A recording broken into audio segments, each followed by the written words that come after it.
In the aftermath of the death of Hugo Chavez, conspiracy theories are flying around about whether the Venezuelan leader's death could have been chemically induced by means of an exotic cancer bioweapon.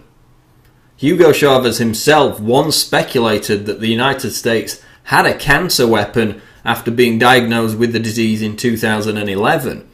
Would it be so strange that they've invented the technology to spread cancer and we won't know about it for 50 years, he stated.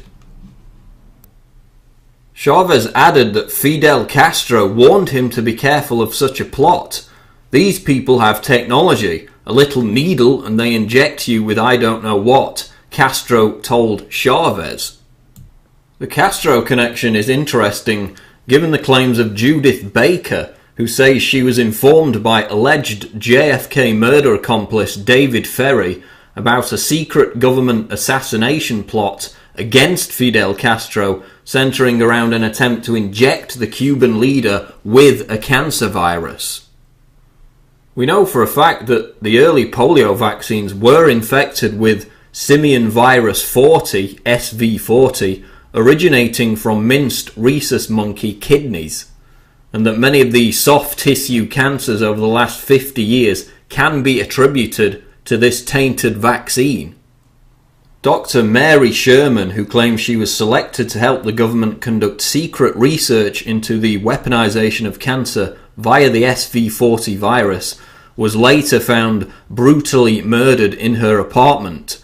Her claims are documented in the book Dr. Mary's Monkey by Edward T. Haslam.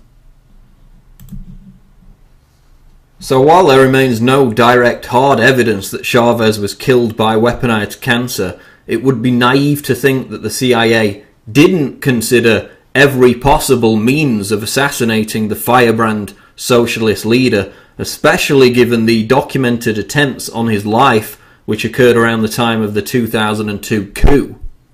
Attempts which were documented by historian William Blum and of course BBC investigative reporter Greg Palast.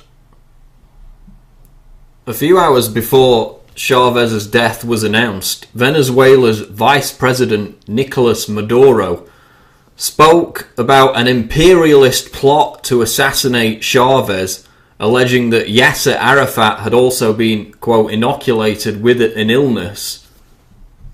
And in fact, there is some evidence to suggest, as shown in this New Scientist report, that Arafat was indeed poisoned using a radioactive substance.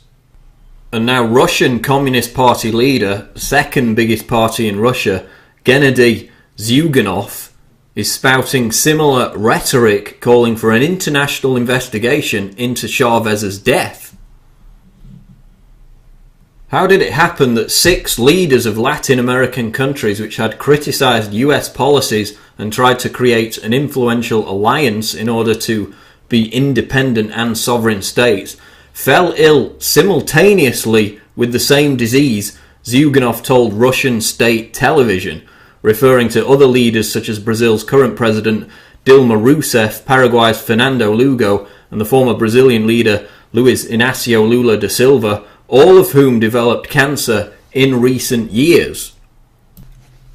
He also makes reference to Argentinian President Cristina Fernández de Kirchner, who was diagnosed with thyroid cancer back in December 2012, although later analysis proved that she had never actually suffered from the illness. So was Hugo Chavez killed by an exotic bioweapon, a form of weaponized cancer? While there's no hard evidence at this time, the poisoning of Alexander Litvinenko, who was almost certainly killed by Russian intelligence agents, reminds us that this is a common tool of covert state-sponsored assassination. This is Paul Joseph Watson reporting for Infowars.com.